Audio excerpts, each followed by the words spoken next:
Ever, bienvenido a un nuevo episodio. Daniel, bienvenido nuevamente. Excelente. Este es nuestro sexto episodio. Sexto. Bueno, sí, porque el cero, ¿qué te acuerdas del cero, no? Nuestra Sí. presentación. ¿Cómo se le llama nuestra... Ay, tiene un nombre cuando haces una Sé que no es prueba. introducción porque pues No. O sea, un preview, sí, un no, EP. tiene que ver con como piloto, algo así. Sí. Prueba piloto, no sé cómo le digan. Pero bueno, episodio número 6, primer episodio del año. ¿Ok? Y tenemos un tema que quiero hacer un disclaimer, ¿no? Primer disclaimer del video. Pero también, bienvenidos todos los que nos están escuchando, los que nos están viendo y creo que nada más se puede hacer eso, ¿no? O los que nos están sintiendo también. Sí, el primer disclaimer que quiero hacer, el tema que vamos a hablar hoy es acerca de las sectas y no somos expertos en el tema, entonces por eso consultamos muchas fuentes y vamos a buscar que la conversación vaya en torno a todo lo que hemos encontrado y pues también algunas experiencias que hemos tenido para que pues si tienen alguna sugerencia de algo que les gustaría que consultáramos, con mucho gusto. Nosotros pues, vamos a compartir las fuentes que hemos consultado sin ningún problema. Y aquí vamos a estar checando de repente los comentarios para que también estén participando. Entonces, ¿Te parece si mencionamos ahorita a los que nos mandaron comentarios? ok. Que es algo que no solemos hacer. Vamos a primero darle un fuerte reconocimiento a Dana, que siempre está ahí al pendiente, mi esposa, siempre está apoyándonos en los comentarios. Te amo.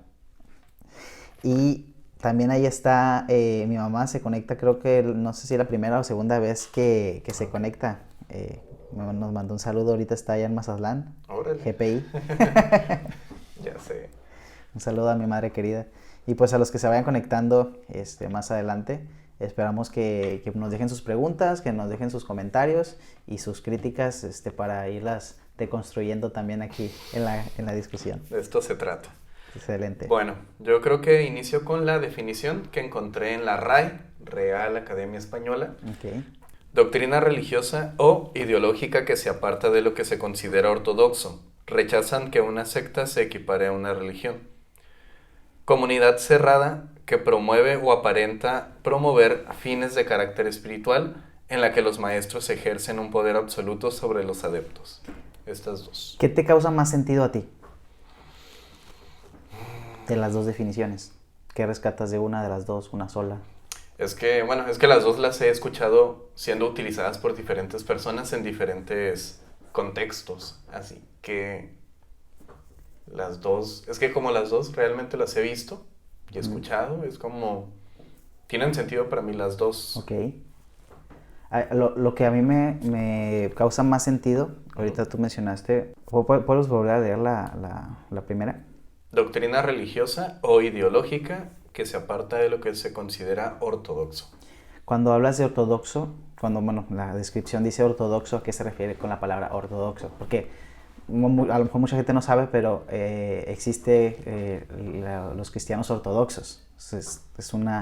Creo que es en Asia, donde está más fuerte todo esto, e incluso he sabido de que la iglesia ortodoxa está muy fuerte en Rusia, pero no quiero entrar en ese tema, es un tema un poco más complicado, pero ortodoxo, la palabra ortodoxo me gustaría que le diéramos un poquito más de descripción. La palabra ortodoxa no la he investigado, pero hasta donde tengo conocimiento, la palabra es un sinónimo de correcto. La ortodoxia es ser correcto, entonces, u original. Entonces, Tengo aquí un adjetivo que dice que significa fiel, que sigue fielmente los principios de una doctrina. Suena como que si este fuera el verdadero, ¿no?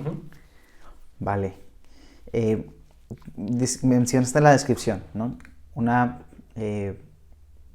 secta como que es algo no ortodoxo, ¿no?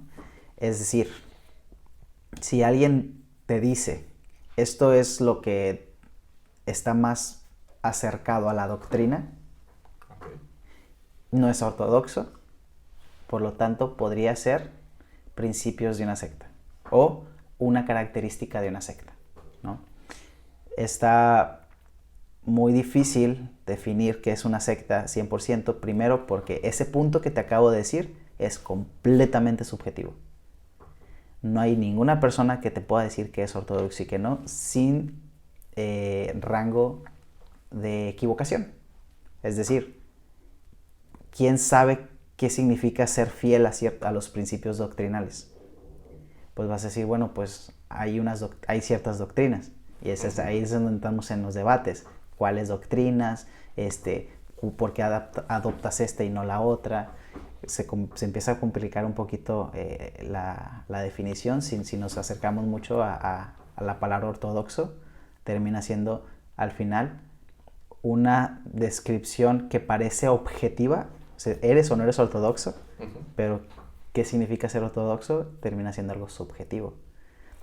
Si yo te preguntara a ti, ¿te consideras una persona ortodoxa? Tendrías que decirme a qué te consideras ortodoxo, ¿no? ¿A qué te consideras?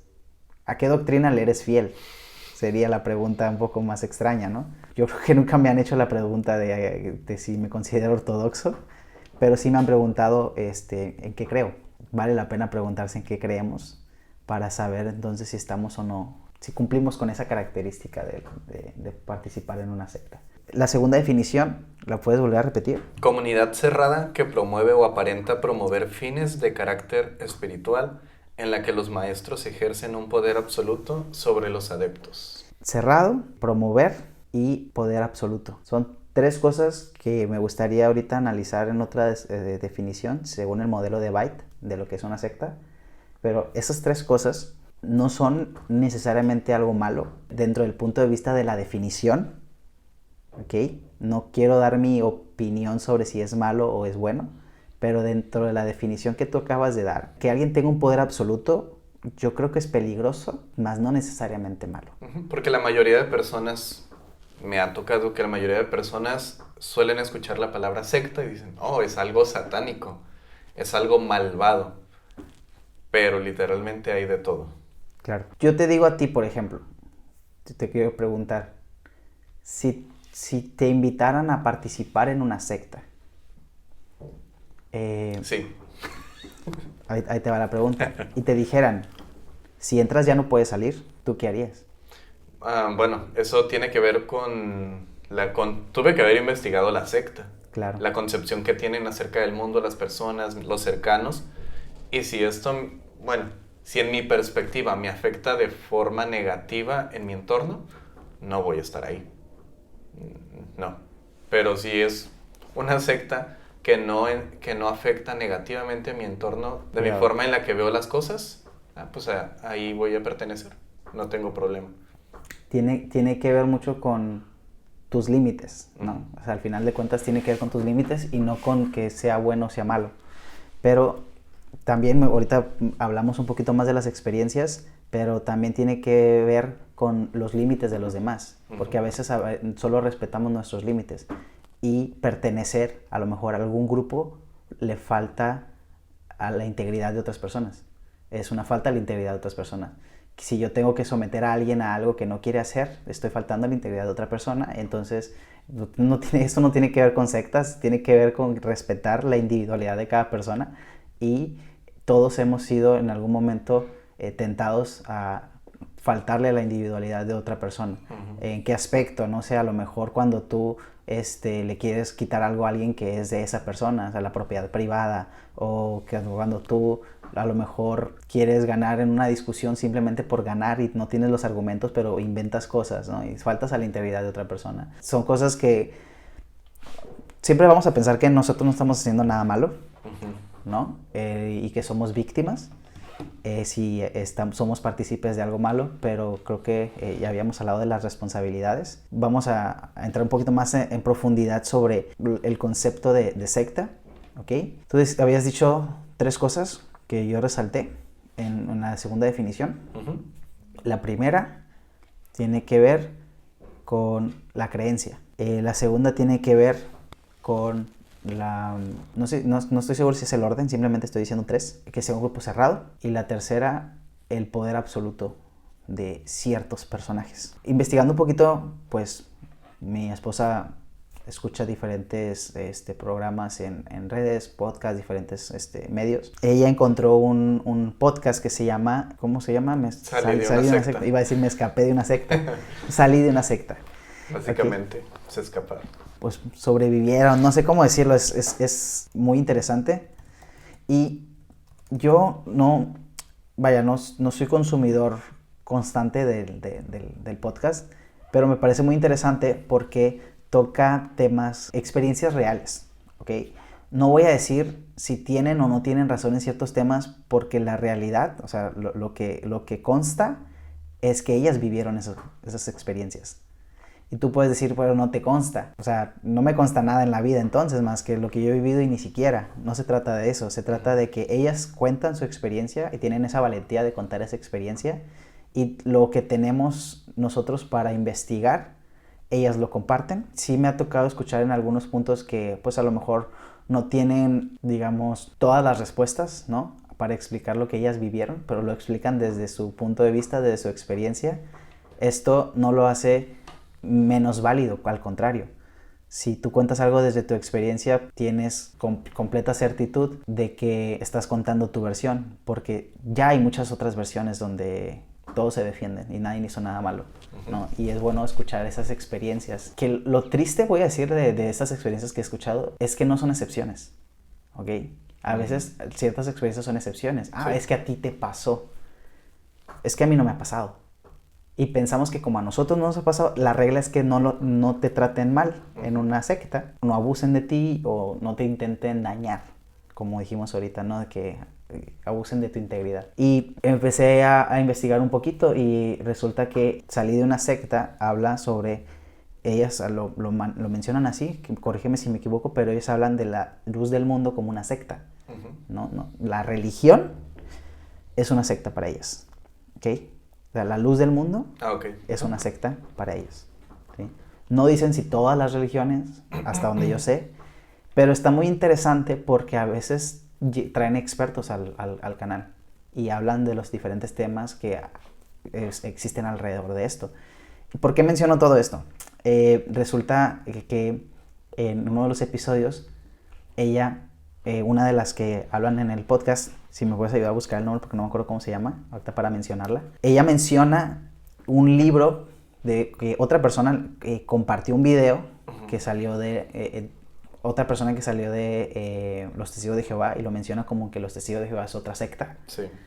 Esta persona menciona el libro de Byte, déjame te digo el autor.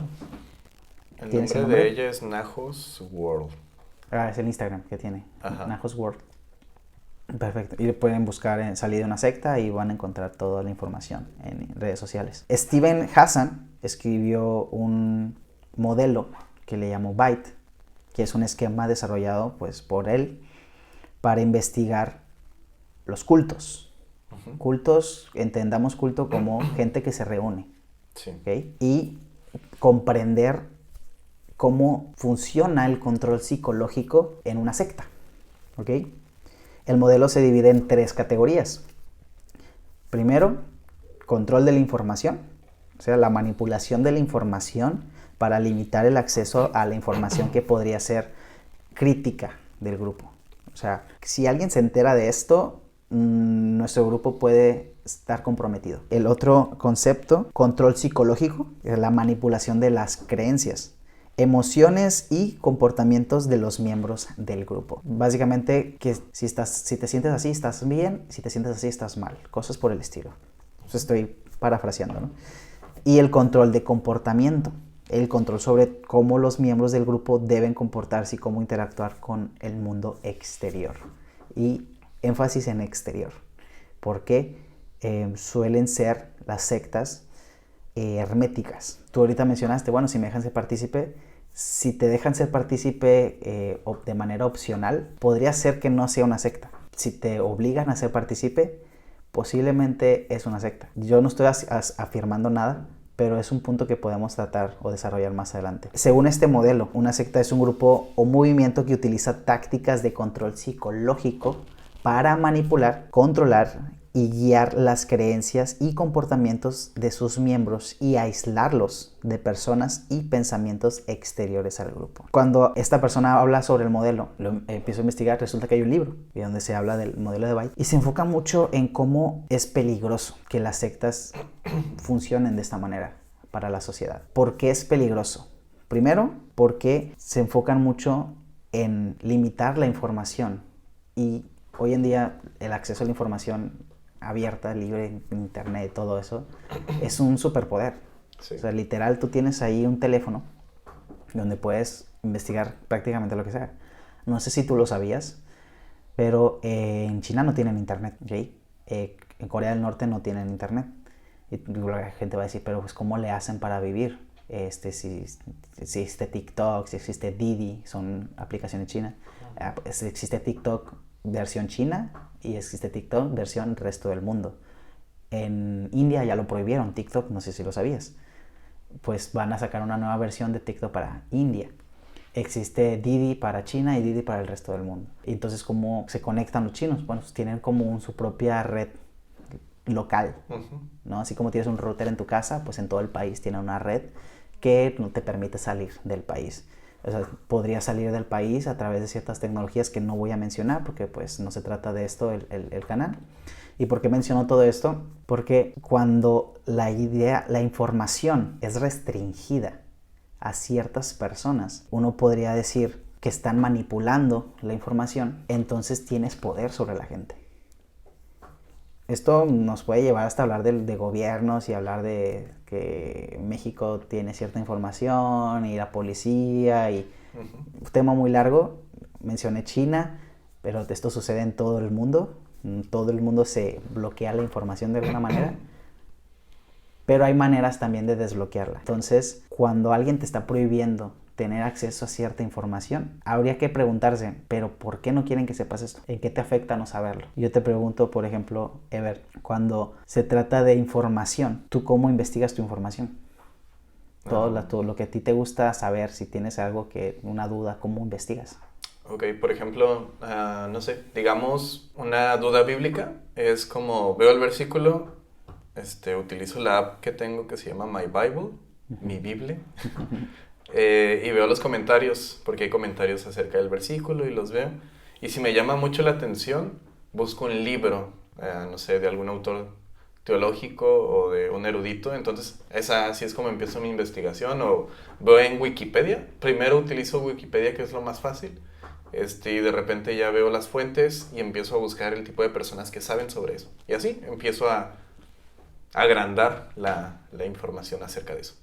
¿Qué pasa cuando te dicen que, por ejemplo, que los cristianos deberán de tener Biblias físicas? He estado en iglesias en las que dicen que básicamente es pecado no traer tu Biblia física. Yo sé que, Ever, considero que es formas de gustos. A alguien le gusta tener la Biblia física, qué bueno por ti, pero a mí me gusta traerla en el celular porque está súper cargada de información. Y es lo que yo necesito, es lo que me gusta y es como, básicamente aprendo más. Y muchos me dicen, no, es que leerla físicamente te habla a Dios de una manera diferente, ¿no? Y pues realmente cada quien tiene esa experiencia. Quiero aclarar que hay investigaciones que demuestran que leer libros físicos tiene un efecto en la salud de las personas. Okay. Quizás la gente que se siente más espiritual al leer la Biblia en físico tenga que ver con un tema psicológico más que espiritual. O igual estoy completamente equivocado, ¿no? Yo estoy diciendo solo investigaciones que me tocó leer. Expertos nos escriben, por favor. Por favor. Experto. Y me parece muy interesante, tú dices, cuestión de gustos. Resulta que no es una cuestión de gustos. A lo que me refiero es, por ejemplo, la Biblia física no me gusta. Ajá. ¿Por qué? Porque la debo de tener en mis manos. Ajá. Es algo grande y no me es muy cómodo estarla... No sé, es que me es más difícil moverla por el entorno en el que me muevo. No sé, a veces estoy estoy haciendo fila en el banco, saco el celular y estoy leyendo. Bueno, y de hecho, a veces lo que hago es escucharla leyéndola. Y es como un doble, ¿sí? A veces también he escuchado, digamos, la versión, nueva versión internacional y la estoy leyendo en Reina Valera. Entonces es como que hago doble. Por eso digo de gustos, pero ¿cuál era tu punto al hablar de esto? Sí, tú tienes, digamos, un hábito Uh-huh. de obtener información, no solamente de la Biblia. Esto no es algo común.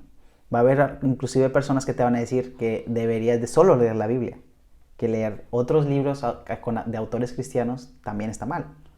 Entonces, no solamente algunas personas te van a decir que tienes que leer la Biblia, sino que tiene que ser en físico, y te van a decir que no deberías de leer otra cosa. Y están empezando a jugar entonces con la información, porque tú eres un adulto, Ever, ¿ok? Y quizás ahorita en este punto de tu vida lo tienes bien claro, que te gusta investigar por todos lados, que internet, te gusta usar internet, ¿ok? Para algunos puede ser pecado usar internet. No sé si me estoy explicando a dónde voy. Sí. Llega a un punto en donde las sectas te quieren prohibir el acceso a la información y te dicen solamente tienes que leer este libro, porque si lees otro, estás mal.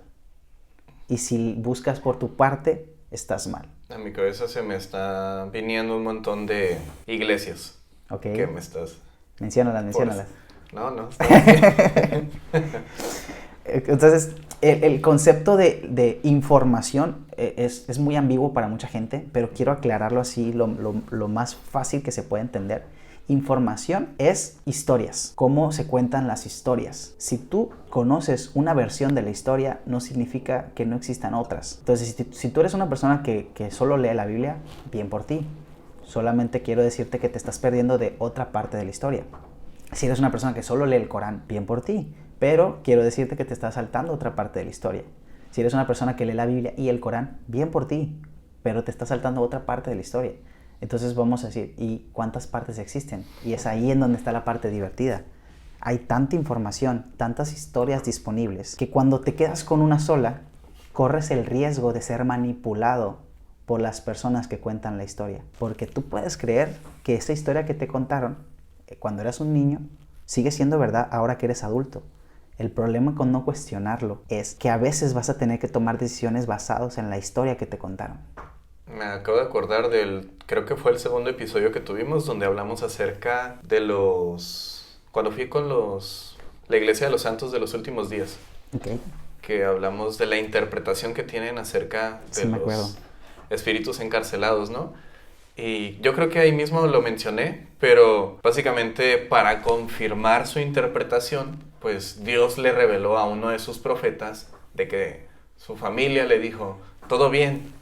Sí, así como tú lo interpretas, así es la interpretación. Entonces, yo lo veo ahí, tal cual, forma de manipular. Bueno, se me hace triste considerar a ciertas iglesias como sectas. Y digo que se me hace triste porque se consideran cristianas, a pesar de eso. ¿Se te hace triste que sean iglesias cristianas? Ajá.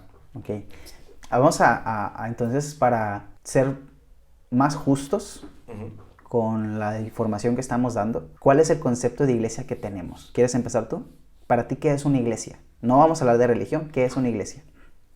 Ok, bueno, supongo que hablamos del cristianismo, ¿no? Ok. Sí, en general. No sé si ya lo había mencionado, pero es lo mismo que para cualquier persona que considero cristiano. O sea, según tú, todo aquel que se considere cristiano debe coincidir con el concepto que vas a dar ahorita. Sí. Vale. Ok. Es cualquier persona que cree que Jesucristo es hijo de Dios, que Dios lo envió al mundo, que Dios envió a Jesús en carne para morir en una cruz, al tercer día resucitar y de esa forma salvarnos. Digamos que esa es la forma más sencilla, ¿no? Primeramente tener ese concepto de que eso sucedió, tener fe en eso, y entonces ahí es donde viene la convicción de la persona y por ser seguidor de Jesús es cristiano. Ok. Y ya pues cumples varias cosas que vienen dentro de la Biblia, pero pues ahí hay muchas interpretaciones, ¿no? Pero lo principal que veo es eso. Por eso yo te he dicho que no creo que una persona necesariamente tiene que ser trinitario para ser salvo, no tiene que ser unicitario para ser salvo, sino que este es el concepto base Y de ahí lo que le empiezan a añadir son otras cosas. Otros sabores. Ujú. Cuando yo pienso en iglesia, a mí se me viene mucho el concepto de personas. Hay gente que toma el concepto de iglesia como templo. Ujú. Y sí, quizás haya ciertas descripciones. Algo que puede ayudar en el idioma español quizás es que iglesia en varios idiomas, de hecho, suele estar escrito en mayúscula. Ahora. Ah, sí, de hecho. Pero, o sea, no es una regla, es simplemente una convención. Ya te había dicho, mucha gente no sabe, piensa que hay cosas que son exactas, nada es exacto. O sea, nada de lo que existe es que así es y punto. Uno dice, sí, es que aquí en China 2 más 2 es 4. No, no sé si lo sabía la gente que nos está escuchando, pero las matemáticas son convenciones. O sea, la gente se puso de acuerdo para decidir que 2 más 2 es 4. Y por eso es que 2 más 2 es 4 según nuestras matemáticas y números decimales. Si empezamos a hablar de otro tipo de ciencia, a lo mejor podemos encontrar, quizás 2 más 2 no siempre es 4. ¿Por qué digo esto? El concepto de iglesia, pues obviamente ha tenido que irse adaptando a las sociedades, ¿no? Entonces, va a haber personas que puedan decir, hey, te invito a mi iglesia. Y te están invitando a un lugar. Y está bien. No es incorrecto. Pero no es el concepto, digamos, que se suele utilizar en la Biblia para describir a la iglesia. La iglesia en la Biblia, bíblicamente hablando, se refería al grupo de personas. Y cuando se referían a un lugar, había muchos lugares en donde se reunían las iglesias, o la iglesia. Porque luego había la iglesia que se reúne en Antioquía, que la iglesia que se reúne en tal lugar. Y de hecho eran en casas. En muchos lugares. Podría ser una sinagoga, puede ser una casa, podría ser un templo.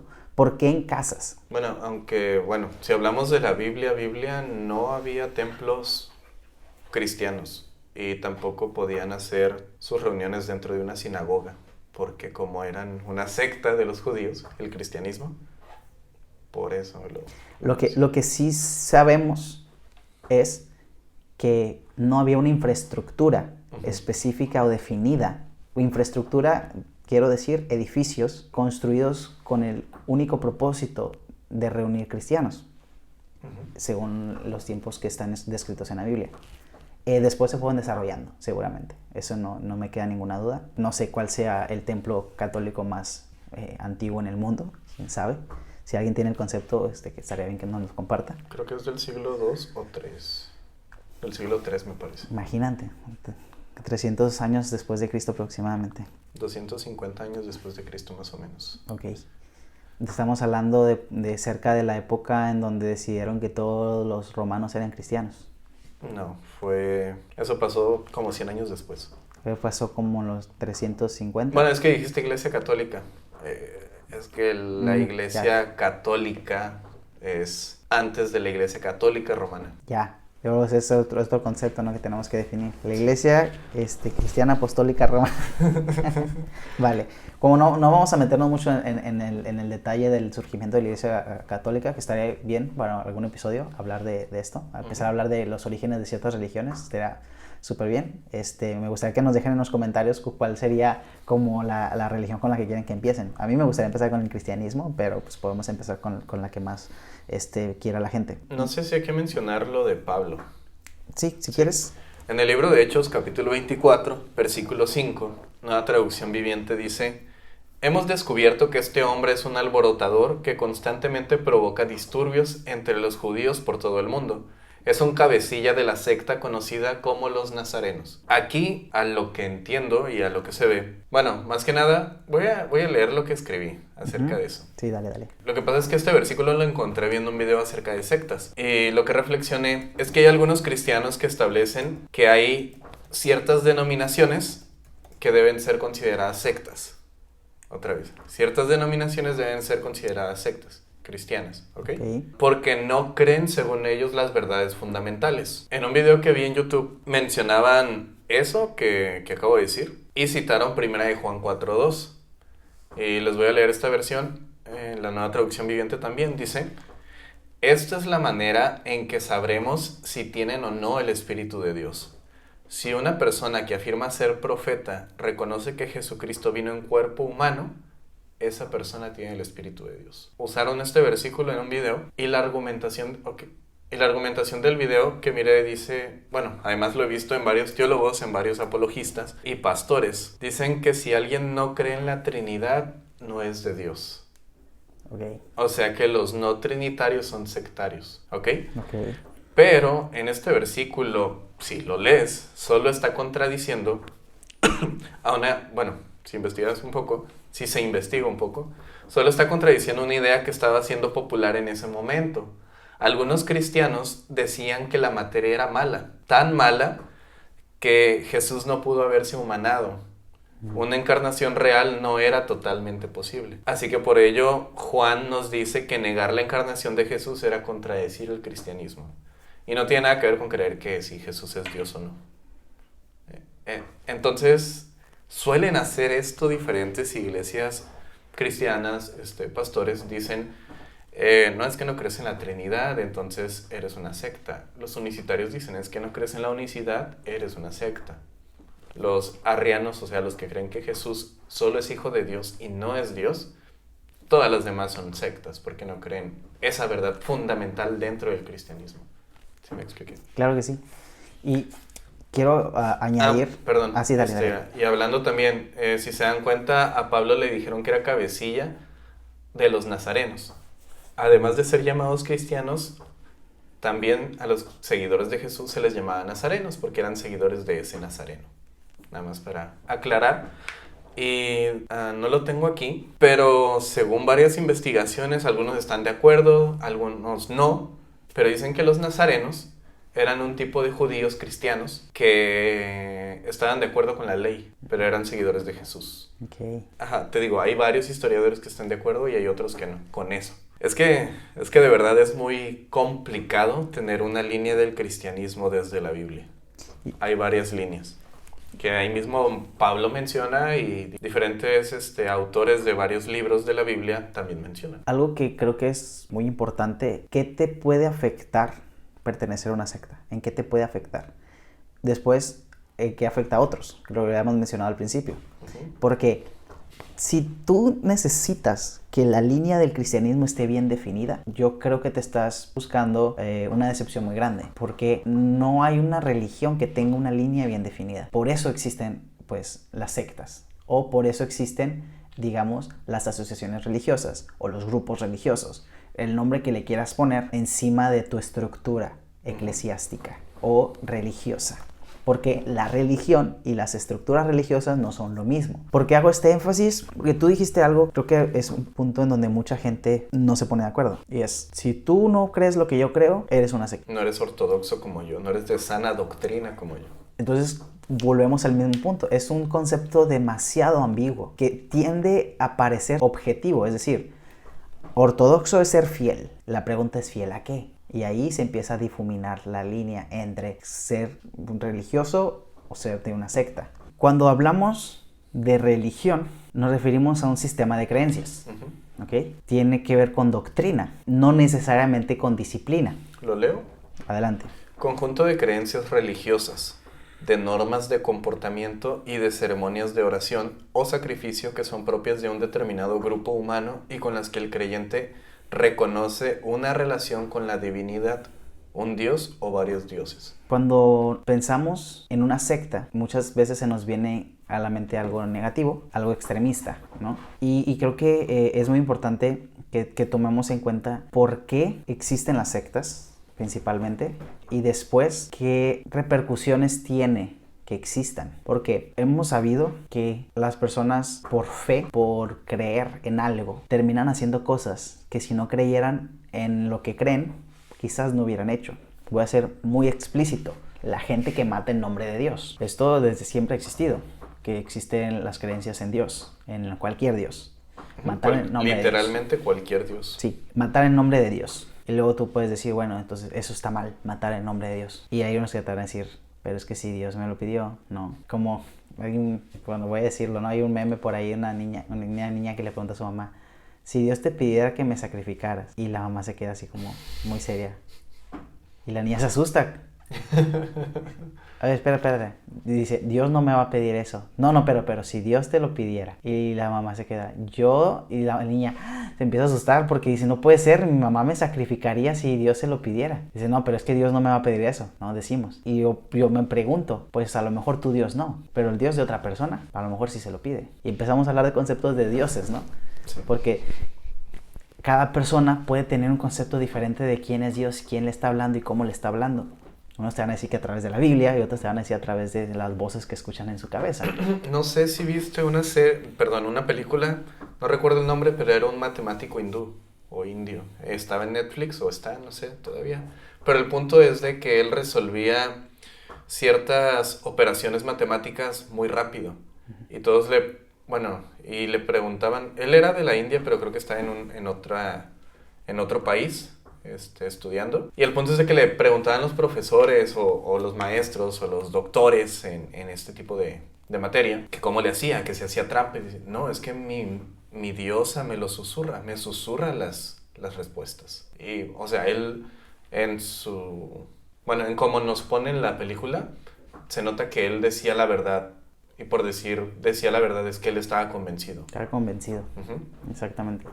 Entonces, no se trata de quién tiene razón, se trata de las convicciones de las personas. Y ese es el problema con hablar de religiones y con hablar de sectas, que todos tienen sus propias convicciones. El problema con tener convicciones no se trata de si está bien o está mal. Suele ser negativo ser inflexible. De hecho, hay un estudio que demuestra que la infelicidad, o sea, las personas que no son felices, hay una correlación entre ser infeliz y creer en el infierno, por ejemplo. O sea, que las personas que creen en el infierno tienden a ser más infelices. Yo no estoy diciendo con eso si el infierno existe o no. Yo tengo mis convicciones, pero sin hablar de convicciones específicas, tener convicciones suele afectar a la sociedad, ¿sí? Suele afectar a otras personas, tus convicciones. Por ejemplo, que pues, si Dios me pide matar a mi hijo, es un concepto muy difícil, pero que se trata en la Biblia. Uh-huh. Según la Biblia judía, se tiene la creencia de que Dios le pidió a Abraham que sacrificara a su hijo. Y esto es un concepto muy evaluado como, qué bueno es Dios, porque era una prueba. Y yo no me imagino lo difícil que tuvo que haber sido esta prueba. Pero digo, ¿por qué Dios haría esto? Paréntesis, hay muchas cosas ahí que como apologeta, una apologeta es alguien que defiende la fe a través de la razón. Uh-huh. Lo que pasa es que normalmente la cultura en ese tiempo era que el dios de su cultura, de su religión, le pidiera a su hijo, el que más querían, para sacrificarlo. Uh-huh. Entonces lo que hace aquí Yahweh es pedirle a su hijo, pero al final de cuentas lo detiene. Y es como un golpe directo a todos esos dioses que sí dejaban sacrificar a los hijos. Y este dios hizo todo lo contrario. ¿Sí me explico? Sí, de hecho... Esa es la respuesta de una apologeta. Uh-huh.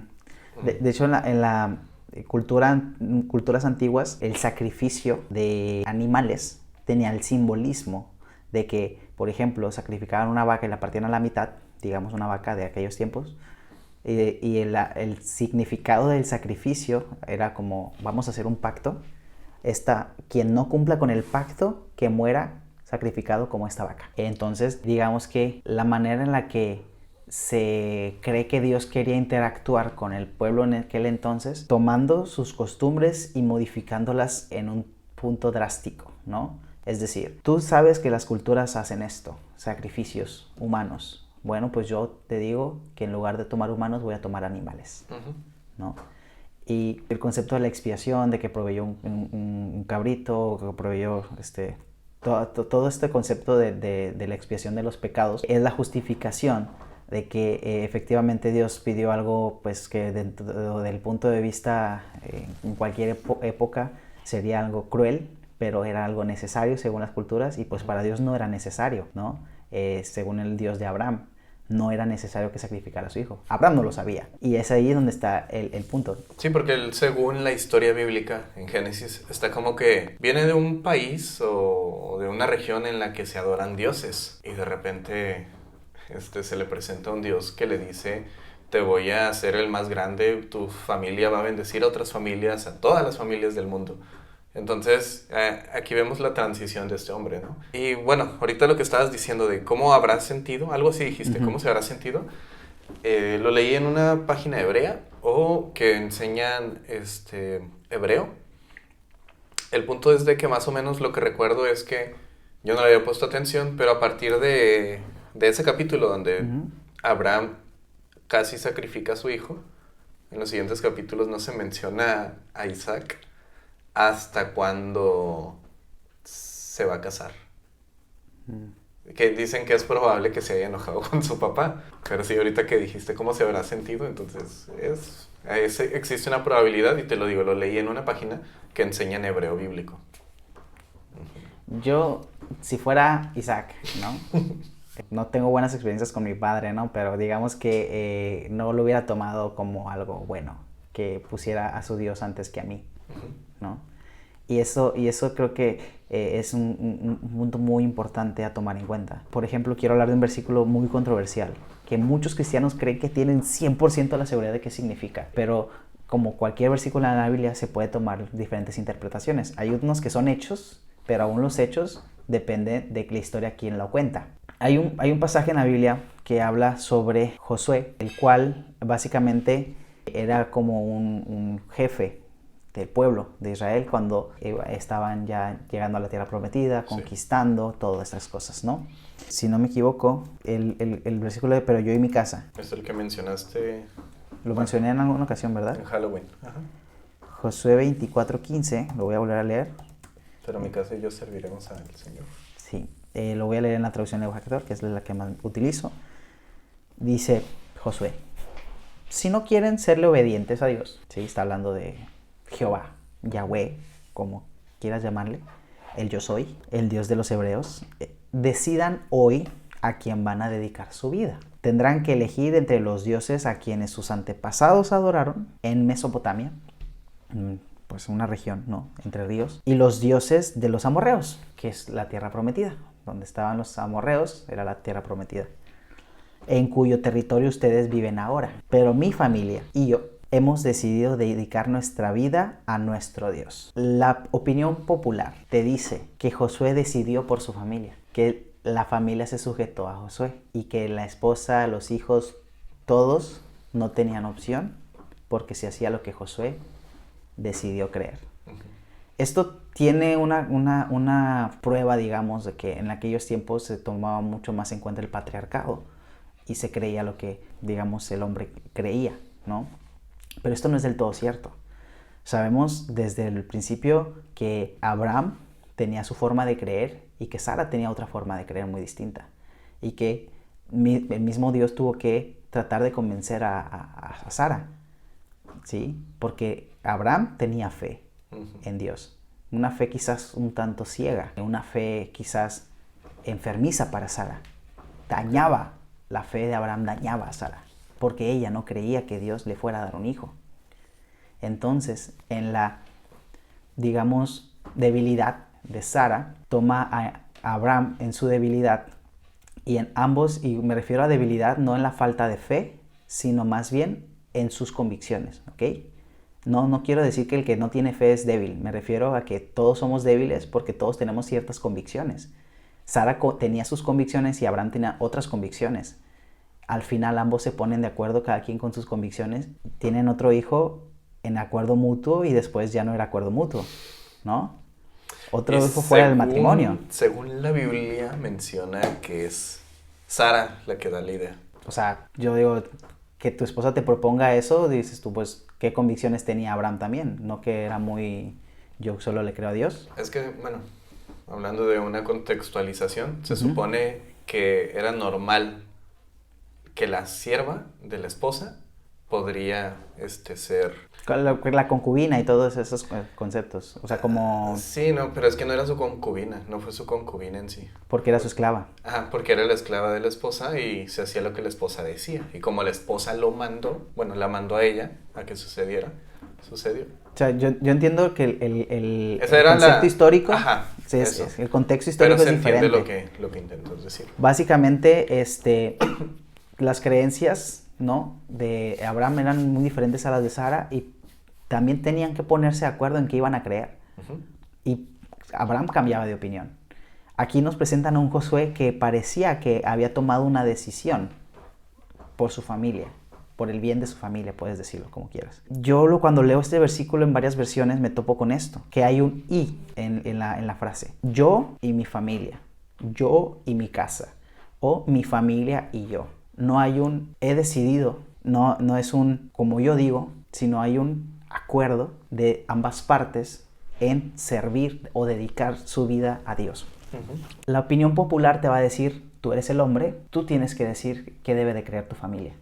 Es una opinión popular, y voy a decir, en muchas religiones. Muchas religiones. Te iba a decir en el cristianismo, pero no, en muchas religiones. En muchas religiones el hombre es el que decide qué debería de creer la familia. Y si el hombre dice esto, así se debe hacer.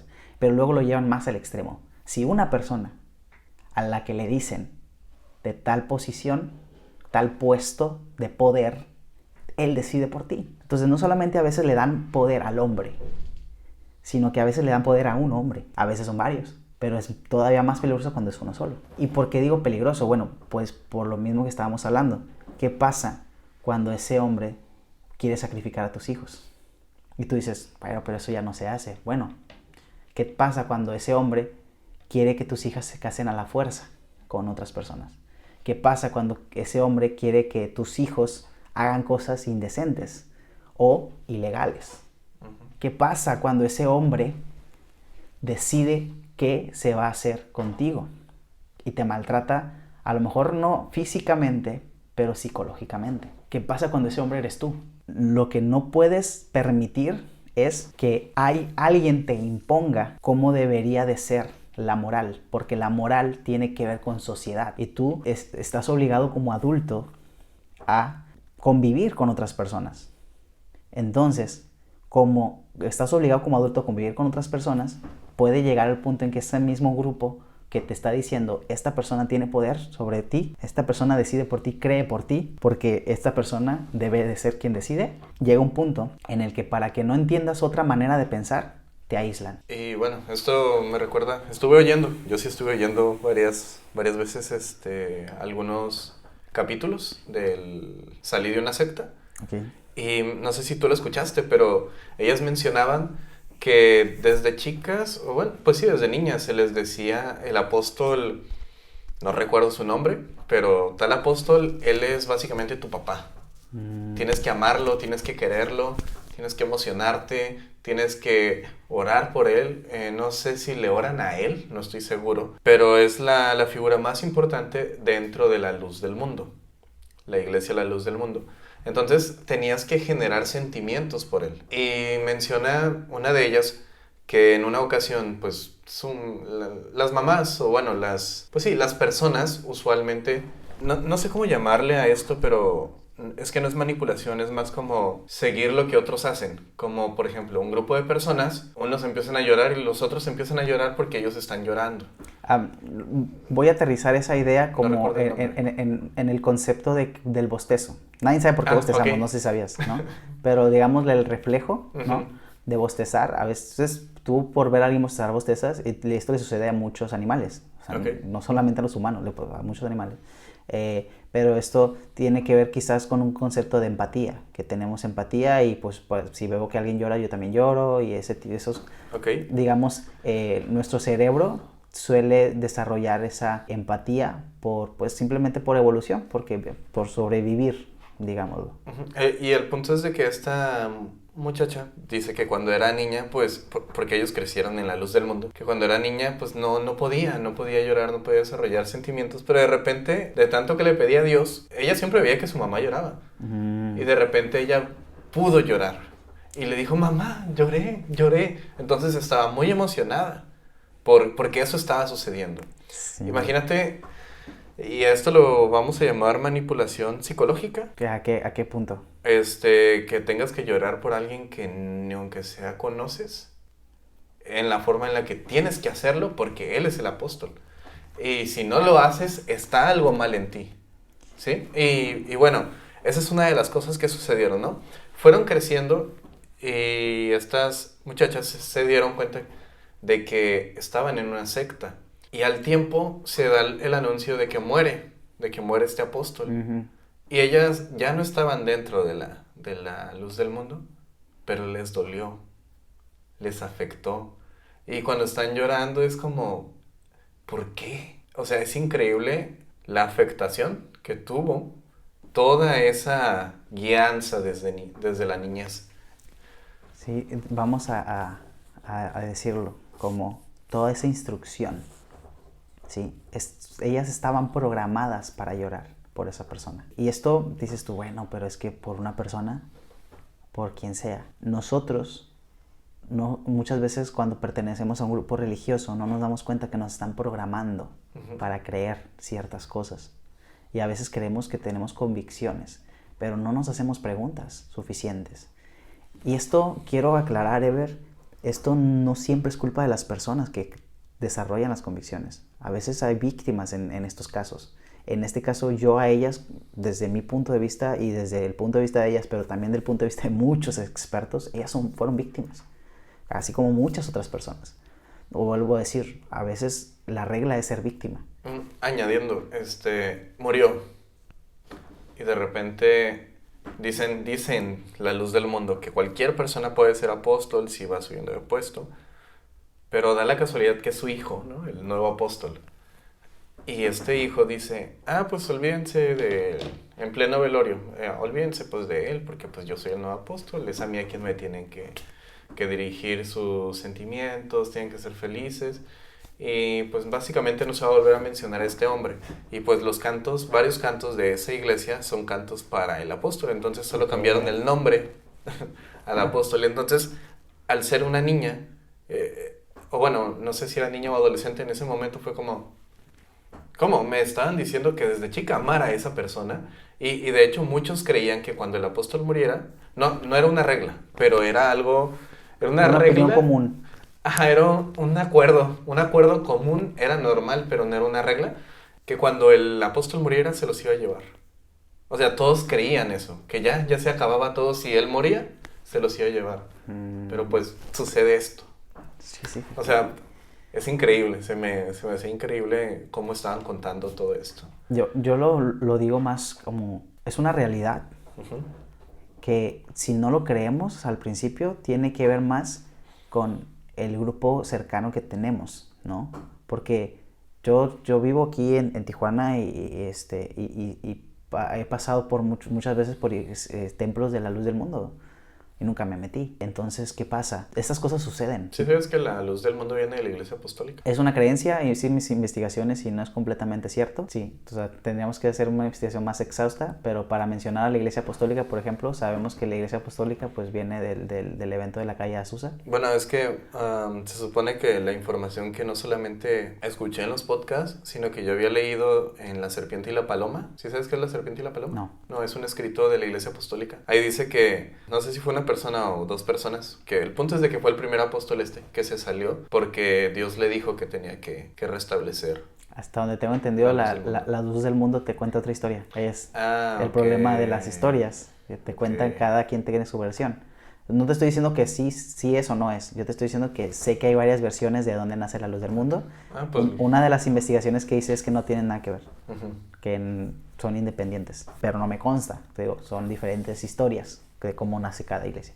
Lo que sí sé es que coincide que el evento de la calle Azusa con Seymour, William Seymour. De ahí nacieron muchas... En 1906. Ahí nacieron muchas iglesias pentecostales, pero trinitarias. Todavía no existían las unicitarias, hasta 1913. Y así, pues por ahí viene la historia, ¿no?, que conocemos de la Iglesia Apostólica. Quiero aclarar, ambos hemos pertenecido a la Iglesia Apostólica, hemos sido practicantes de la doctrina apostólica. Fuimos devotos. Devotos, sí, es muy importante de mencionarlo porque luego van a lo mejor a pensar que no tenemos ni idea, ¿no? O sea, tenemos nuestras propias experiencias. Y por eso quería hacer ese énfasis, pues, de que sí, hay diferentes historias, una que de dónde nace la luz del mundo, es desde la Iglesia Apostólica, otro que no tiene nada que ver y otro que sí, pero no necesariamente de ahí, muchas historias. Yo conozco esas tres, luego podemos entrar más a detalle en el episodio que hablemos sobre la luz del mundo a lo mejor directamente, ¿no? Y bueno, para terminar con eso, ya que estas muchachas no están dentro de la luz del mundo, pues su familia tiene prohibido interactuar con ellos. Qué difícil. Y esto me recuerda a los testigos de Jehová, porque pasa lo mismo. Cuando decides irte de los testigos de Jehová, se les prohíbe O simplemente, no recuerdo bien, pero es que dentro de una iglesia a la que yo iba, una hermana fue testigo de Jehová cuando era joven y su familia actualmente o no le hablaba o la despreciaban porque no Como están una en la especie verdad. como de rechazo, ¿no? Ajá. Y de hecho no lo investigué bien, pero según yo, según yo, Ever, los testigos de Jehová se basan mucho en la Biblia, literalmente. La estudian mucho, Sí, sí, sí. estudian mucho la Biblia. Y la Biblia sí dice algo acerca de que si alguien dejó la fe, deja que se aparte, algo así. No recuerdo bien el versículo, pero estoy casi seguro que utilizan eso para decir, ok, familia, te fuiste de la verdad, nunca jamás te vamos a volver a hablar porque no mereces, pues, salvación. A lo mejor lo estamos explicando muy extremista. Puede haber otros testigos de Jehová que no sean tan extremistas. No lo sé, no me consta. Tengo familia que es testigo de Jehová. ¿Okay? Y su manera de creer, de repente como que no coincido, ¿no? Y una de las cosas en las que no llegué a coincidir con esta familia es que yo le dije, oye, pues sabes que si estudias puedes ganar más dinero para tu familia. Y era como que, oye, pero es más importante dedicarle tiempo a Dios. Y yo, ¿y tu familia? O sea, ¿prefieres que batalle tu familia en lugar de, no? No sé, o sea, yo no tengo hijos, no entendí el concepto. Pero tenía que ver entonces con su devoción, o sea, su devoción, como la relación con otras personas es diferente, pues, porque para ellos todos deberían de creer lo que ellos creen. Pues es uno de los indicios, ¿no? Uno de los síntomas, por así decirlo, ¿cómo se dice? De las señales, ¿no? De que puede ser que estés en una secta. Y la mayoría de bueno, iba a decir todas, pero voy a decir yo creo, yo creo. Okay. Yo creo que la mayoría de las sectas siempre dice, nuestra iglesia es la única verdadera y solo nosotros nos vamos a ir, nos vamos a salvar. Fíjate. Eso es lo que yo creo, que la mayoría de las sectas dice eso. Estamos hablando mucho de religiones y sectas occidentales. Quiero mover un poquito el concepto y hablar un poquito del budismo. Okay. No soy experto en budismo, pero mucha gente considera el budismo como una religión. Otros lo consideran como una filosofía. Pero resulta que el budismo es mucho más complejo que muchas religiones. Aunque pues es mucho más antiguo que la mayoría de las religiones, el budismo. Y tiene que ver con el sistema de creencias. Por ejemplo, uno de los conceptos habla sobre la reencarnación eterna, que para evitar la reencarnación eterna tienes que llegar a ese punto de iluminación máxima, en donde ya lograste, no sé, superar todos los desafíos de la vida y por fin ya vas a dejar de renacer. Es una forma de interpretar el budismo. No sé si la gente lo sabe o no sé si es un tipo de budismo diferente, pero se supone que el budismo no tiene Dios. No me acuerdo dónde escuché que era una religión atea, así dijeron, porque es una religión sin Dios, o sea, están basados en ideas, no en una deidad. Que sí va a haber quizás personas que entiendan al Buda como un dios. Ajá, algunos lo pueden ver como un dios, pero bueno, sí, realmente yo no soy experto y yo no he investigado acerca del budismo. Es que hay una frase que hablan sobre el budismo, que dice que si Buda lo hizo, tú lo tienes que hacer. Sí, porque Buda fue un iluminado. Entonces, si existe una iluminación máxima, se puede alcanzar. Este es uno de los conceptos del budismo. O sea, que todos podemos llegar a esa iluminación máxima como Buda lo hizo. Igual, me puedo estar equivocando, pero traía este concepto, lo escuché en un audiolibro que se llama Surfea la vida. Está muy bueno, lo pueden escuchar en Vic, aquí haciendo promociones gratis. Y resulta que este concepto se alinea mucho, con lo que una secta te enseña. Es, si a alguien le funcionó creer de esta manera, a todos nos debe de funcionar. Tal vez lo sea mencionado además, pero voy a leer esto que acabo de encontrar en Wikipedia. Adelante. Si bien el budismo es considerado como religión no teísta, o sea, no Dios, sí aceptan la creencia en realidades espirituales, como el renacimiento, el karma y la existencia de seres espirituales y deidades en el budismo, pero no rinden culto a los dioses que son vistos como de naturaleza permanente.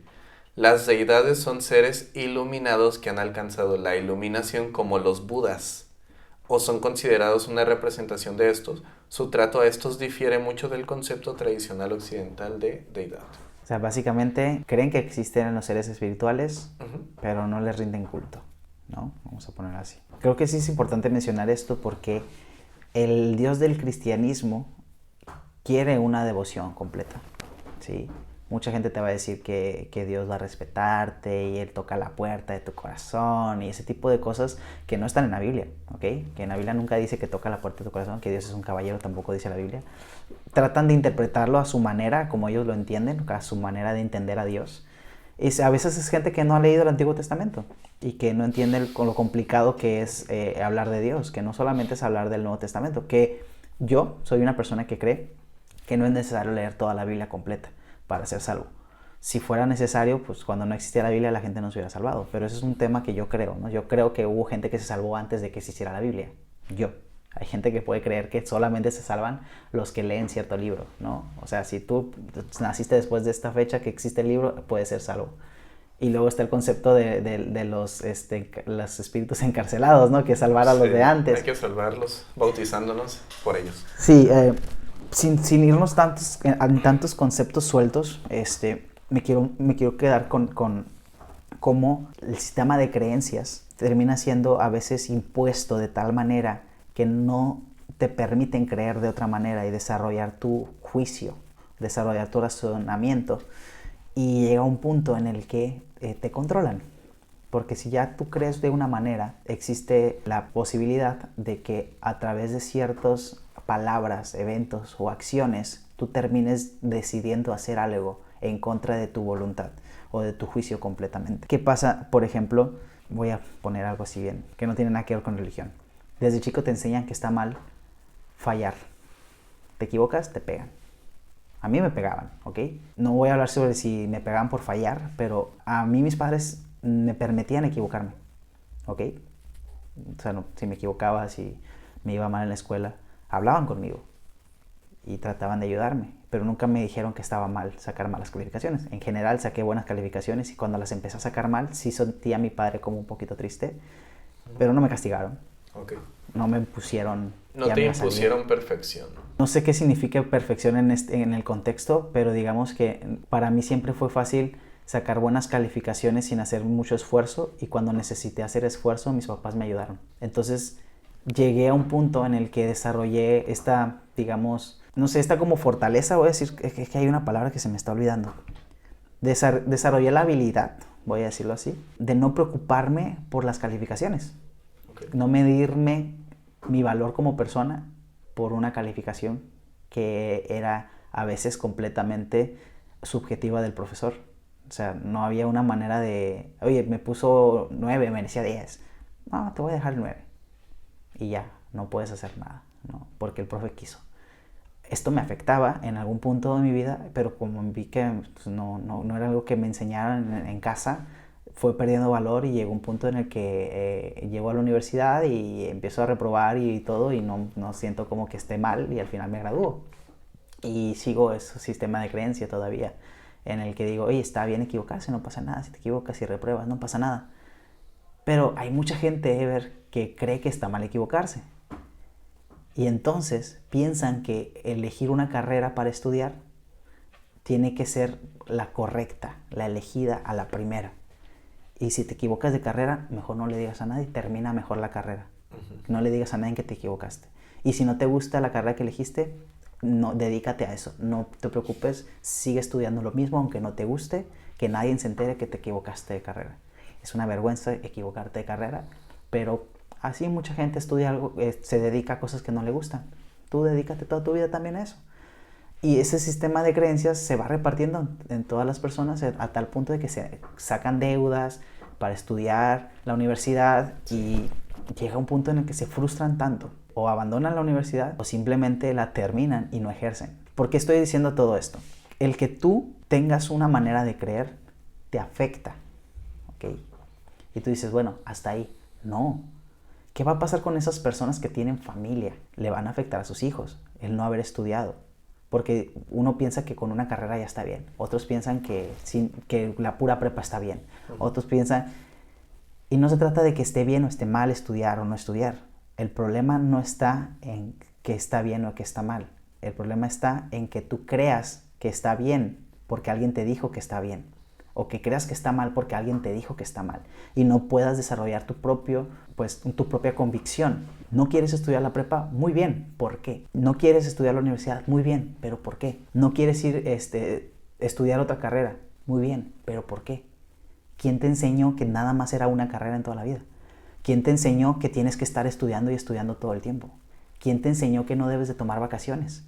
¿Quién te enseñó que no debes de dormir? ¿Quién te enseñó que no tienes que faltar a la iglesia?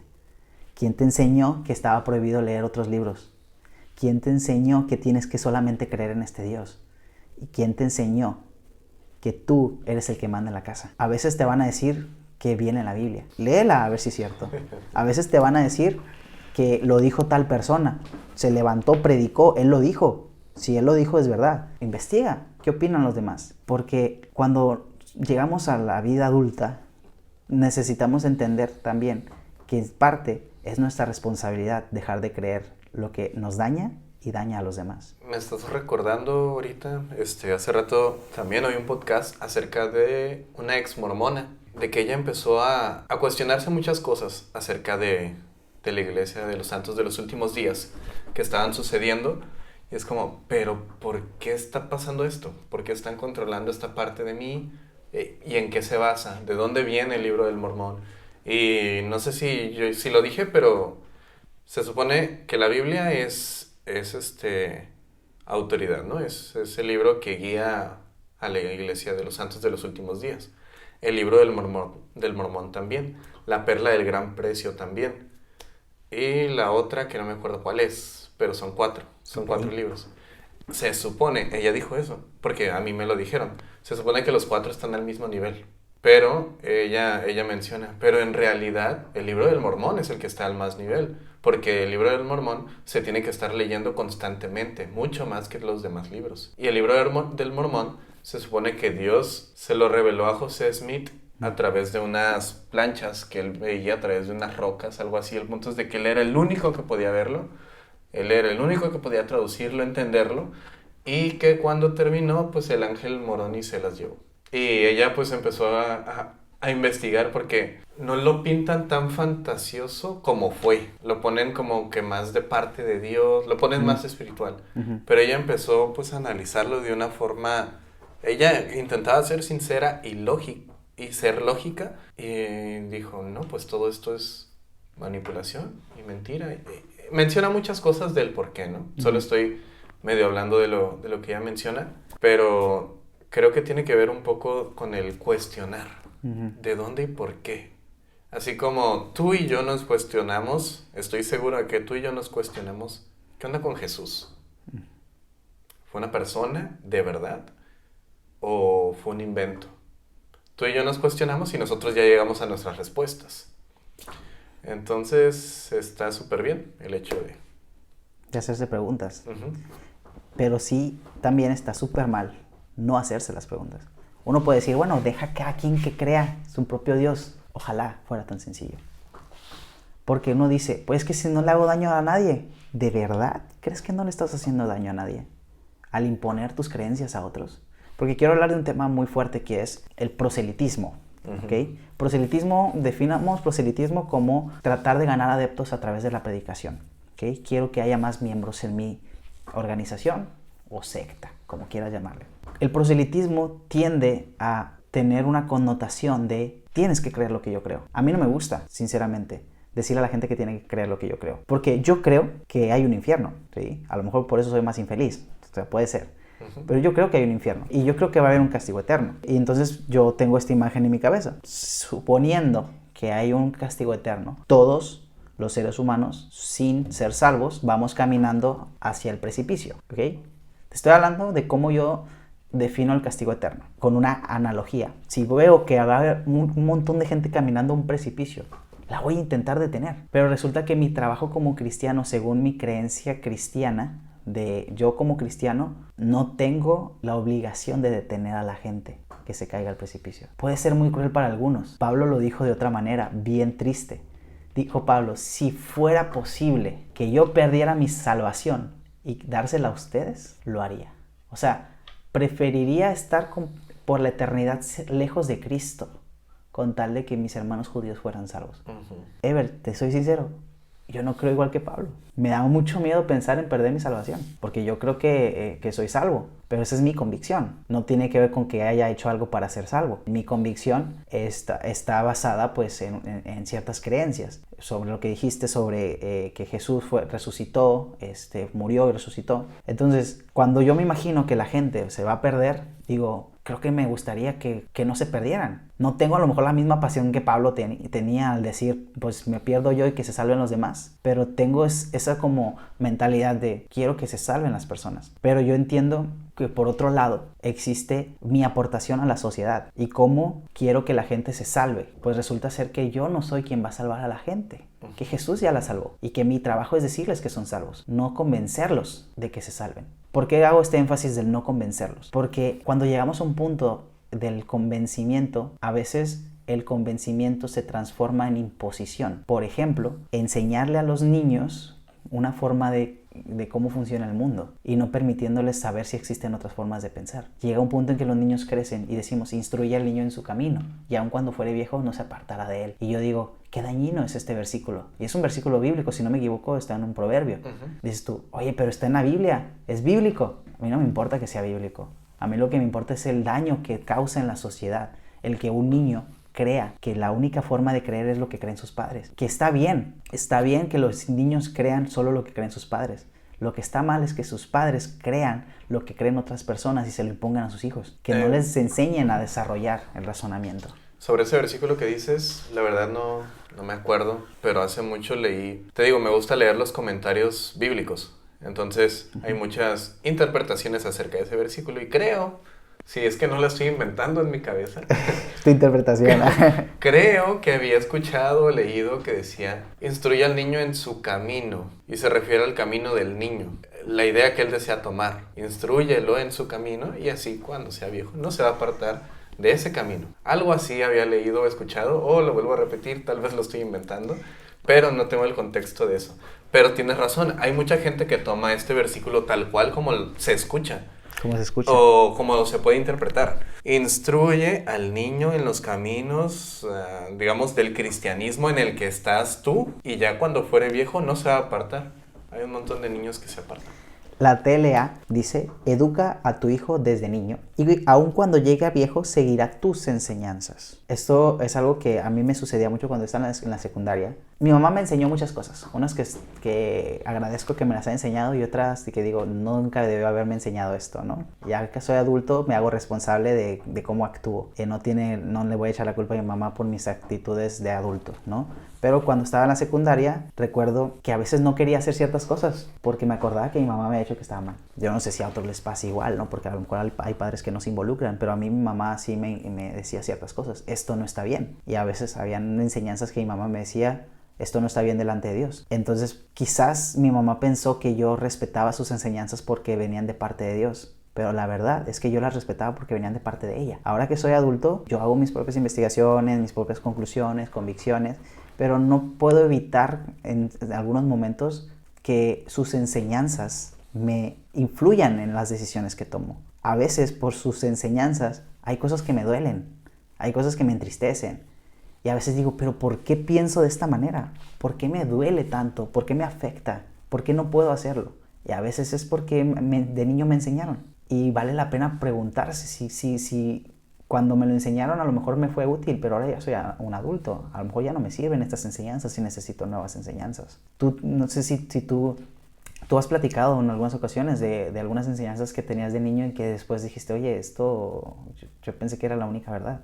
¿Cómo influye en nuestra vida de adultos y a la sociedad que nosotros solamente tengamos una forma de creer?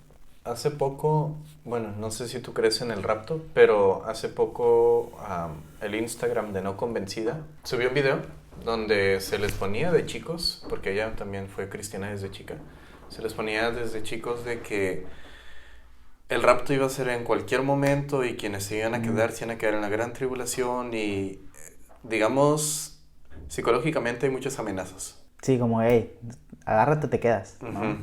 Y es como que no sabes si sí o no va a pasar, o si sí o no te vas a ir. Estar alerta siempre. Y dice ella que ella creció con ese miedo, pero hizo una encuesta y un montón de personas crecieron o tienen o han tenido ese miedo de, no sé si has oído la canción de Marino acerca de ¿La la cantamos? gran tribulación. Y yo a veces, por ejemplo, la he puesto en algún momento en alguna iglesia y nomás la pongo de cura porque pues me da cura, de modo, soy un blasfemo, pero me da cura la canción. Y algunas personas me han dicho, oye, me da miedo esa canción. Y, o sea, es increíble ver que, por ejemplo, no sé si a ti te pasó, pero yo de repente llegaba a un lugar y no estaba mi mamá y decía, ¿ya fue el rapto? Me quedé. ¿Cuántas veces ya casado me le pasaba a mi esposa o a mí porque ay, me desperté y no estabas al lado de mi cama? Le digo, pero no está mi ropa tampoco. Y yo, ¿no? ¿Se fuiste con tu ropa? ¿Qué pasó? Sí. Y crecí con esa idea y no por eso abandoné esa idea, sino la abandoné cuando ya expliqué cómo investigo, ¿no? A través de la investigación llegué a la conclusión de que el rapto no es una interpretación correcta, pero toda mi familia sí lo cree y cada quien tiene su convicción, ¿no? El problema es que hay veces que la mayoría de religiones, como tú lo dijiste, pareciera como que va a irse a ser sectaria. No sé si me expliqué. Sí, sí. Por ejemplo, alguien me dijo, no, pues, qué mal que no creas en el rapto. Lo más probable es que te vas a quedar porque no crees en el rapto. Y yo, muchas gracias por tu amor cristiano. Sí. Voy a ser muy, muy claro, ¿no? El desafío que tenemos como adultos tiene que ver más con nuestra responsabilidad en la sociedad que con nuestras creencias. Y uno puede decir, bueno, entonces, ¿qué es más importante, creer en Dios o creer en la sociedad? Y yo te voy a decir, ¿tú qué es lo que creas? Estaba leyendo en el libro de Surfear la Vida, y dice, ¿qué es lo que se mueve? ¿La ola o el viento? Tú vas a decir, la ola, o puedes decir, el viento.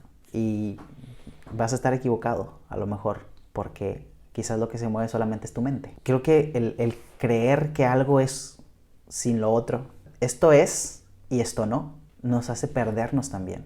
Yo no soy de los que creen que todas las religiones tienen razón, ¿ok? Quiero aclarar. Tampoco creo que todas las religiones están equivocadas, porque a lo mejor sí. A lo mejor todos estamos equivocados, ¿no? Puede ser. No, o sea, hay cosas históricas que me hacen creer que no es verdad, que hay cosas que son ciertas, pero llego siempre al mismo punto, que hay cosas que tengo que creer si quiero ser salvo, por ejemplo. Y entonces esta condición, si quieres ser salvo, te puede llevar a tener miedo de no ser salvo. Y yo invitaría a las personas a que sean honestos, ¿okay? No se trata de no tener miedo, se trata de no imponer el miedo. O sea, si tú tienes miedo, ok, háblalo con algún profesional. A lo mejor ese miedo te puede ayudar a dejar de creer. A lo mejor no debes de creer eso porque te hace daño. O a lo mejor ese miedo se trata de que lo tienes que aceptar. Que no sea algo que te impida seguir con tu vida, sino que aceptes que no está en tu control.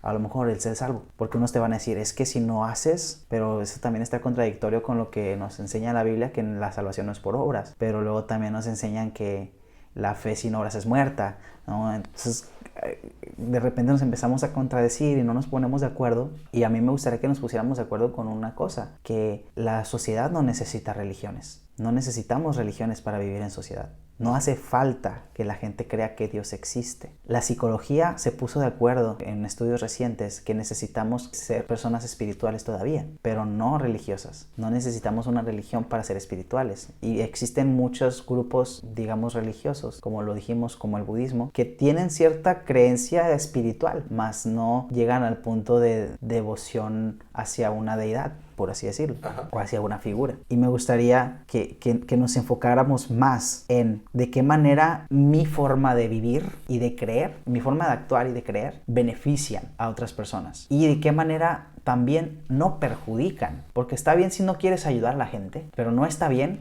que les quieras hacer daño. O sea, yo pongo ese punto. Ok, tú no quieres adoptar, está bien, no adopte, pero ¿por qué quieres abortar? O sea, ¿por qué quieres que otros aborten? O está bien si tú quieres tener una mejor vida y decides que el aborto es lo mejor para ti, ok, pero ¿por qué quieres que todos aborten? Yo creo que no existe alguna persona que quiere que todos aborten, quiero aclarar eso. O sea, no creo que los que creen que el aborto es bueno, que todos quieran abortar. Es mentiras, ¿no? Que inventa la gente. Creo que no sé si sea bueno mencionarlo, pero me estoy acordando de Mon Laferte. ¿Sí sabes quién es Mon Laferte? Sí. No sé si supiste que se casó, tuvo un hijo. Sí. Ok. Y es por aborto. Ajá. Muchas páginas cristianas empezaron a decir, ¿cómo? Cuando aceptas el patriarcado y ¿qué? Sí los leí. Se te va la idea del aborto y yo así como... ¿Qué tiene que ver una cosa con la ¿cómo otra? puedes mezclar una con la otra? Y es como, a ver, para empezar, ella nunca dijo, todos tienen que abortar. Pues no. No, su idea es... No creo que exista algún pro aborto que diga que todos tienen que abortar. Puede ser. Existen extremistas en todos Yo no los he conocido. Ámbitos. Sí, o sea, el problema es este. ¿Qué pasa con el argumento de estos extremistas cristianos o religiosos? Ellos afirman que es incongruente que alguien que cree en que apoya el aborto, puede decirlo, el aborto, está a favor del aborto, se case y tenga hijos. Es impresionante lo poco intelectuales que son estas personas. Pero no solamente es eso, es indignante el daño que le hacen a la sociedad. Y a veces participamos. Sí. A veces participamos en darle like. Tú dices, es un like, me dio risa. Ya reaccionaste y esa reacción hizo que le llegara a tus contactos y eso lo propagó. Y a lo mejor tú lo decías de sarcasmo, pero llegó a la gente. Llegó y le hizo daño. Entonces, y amigos míos de la Iglesia Apostólica te compartieron ese tipo de cosas. Y la verdad, hay veces que comparten ciertas cosas que no están bien, ¿cómo se dice? No sé si decir bien redactadas, como esto que acabo de decir de Mon Laferte. Este tipo de cosas se publican. Como si fueran verdad. Ajá, como si fuera una verdad y como si... No hay discusión. Sí. Ajá, tal cual. Y es, bueno, analiza lo que acabas de hacer.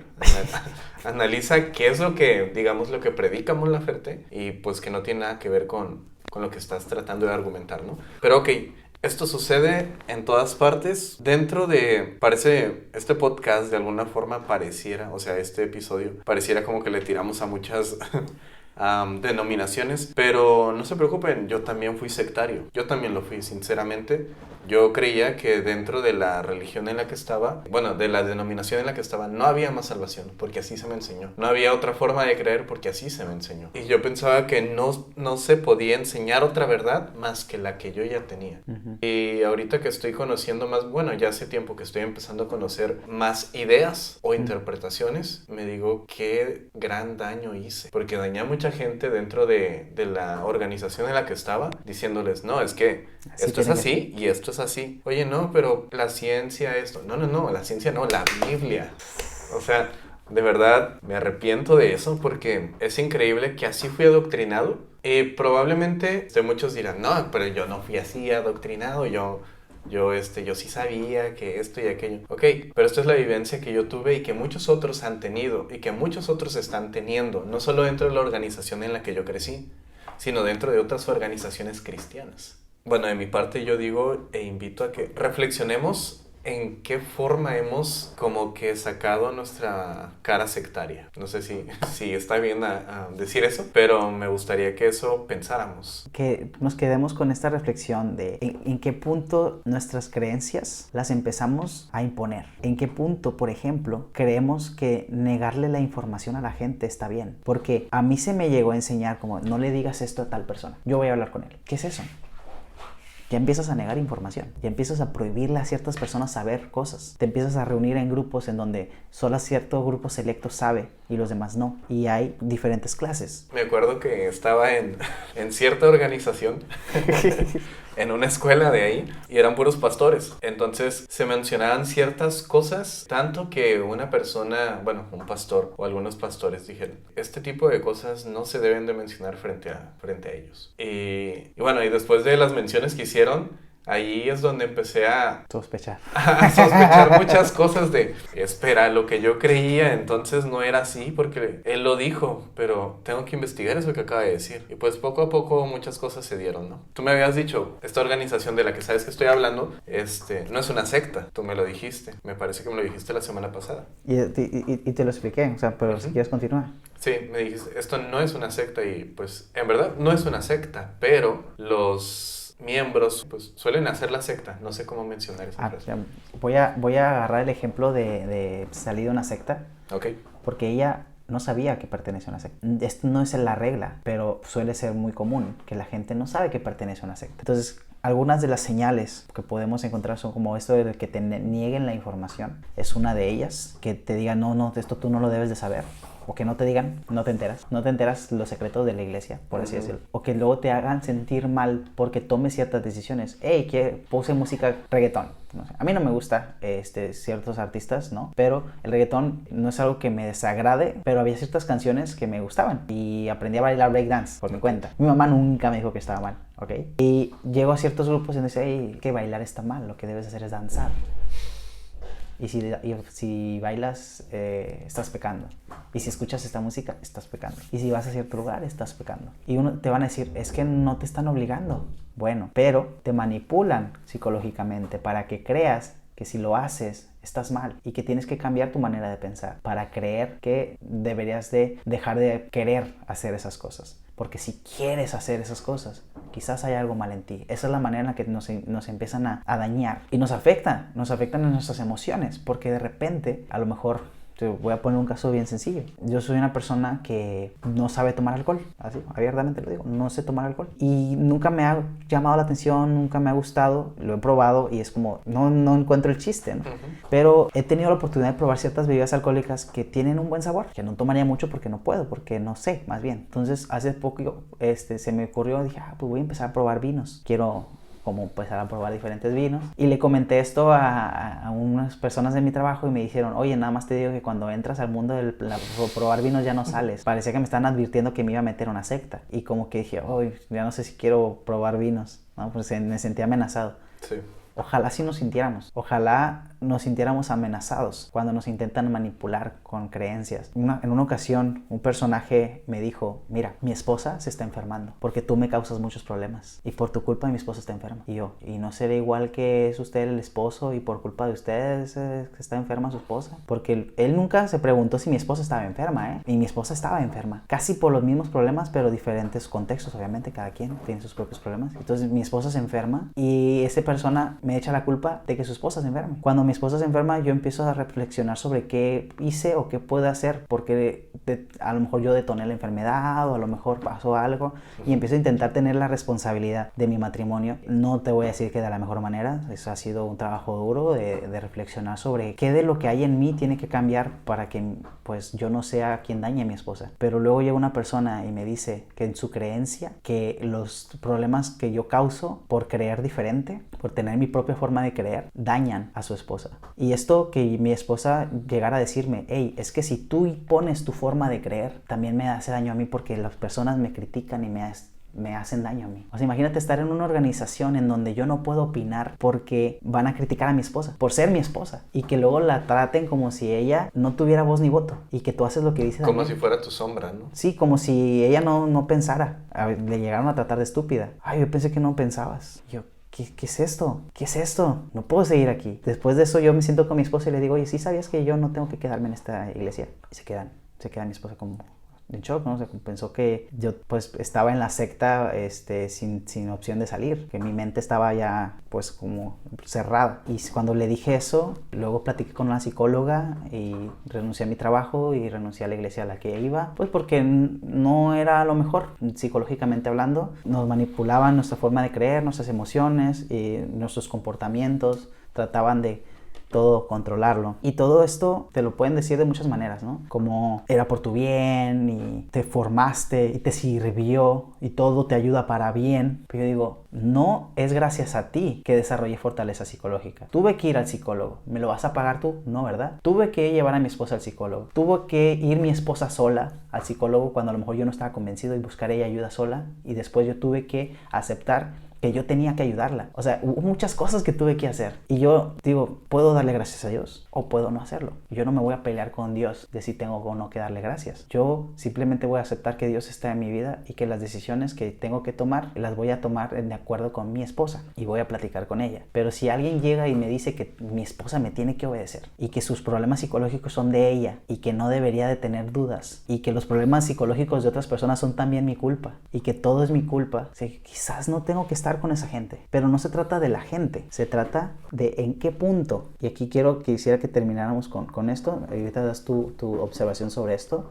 ¿En qué punto la secta te hace daño a ti y a tu alrededor? Hay un punto en donde se convierte en dañino para la sociedad, a veces en escalas más grandes, que no podemos medir muchas veces, porque es algo a veces intangible el daño que hacen. Pero a veces se puede tocar y existen violaciones, asesinatos, cosas violentas, horribles, que no deberían de suceder. No son aceptables de ningún punto. No, es que yo creo, no, pero es que se lo merece. No importa lo que te trates de decir, esto no es aceptable, hacerle daño a ti o a otras personas. No es aceptable. Y que es subjetivo el daño que no. Vayamos al psicólogo y a lo mejor, no se trata de que el psicólogo tenga la razón. Hay que probar diferentes psicólogos, diferentes teorías, diferentes formas de pensar. Pero no es aceptable dañarte a ti o a otras personas. Ever, ¿con qué te gustaría que cerráramos? Yo creo que voy a reiterar lo que mencioné hace rato. Que analicemos nosotros mismos que a veces hemos tenido ciertas ideas sectarias. En lo personal, pues ya mencioné algunas cosas que llegué a hacer, ¿no? Tratando de imponer mi creencia sobre los sentimientos de alguien.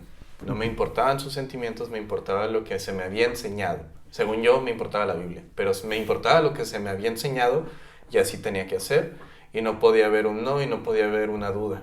Yo no sabía que dudar estaba bien. Qué difícil. Sí, y no es como que la organización sea una secta, sino que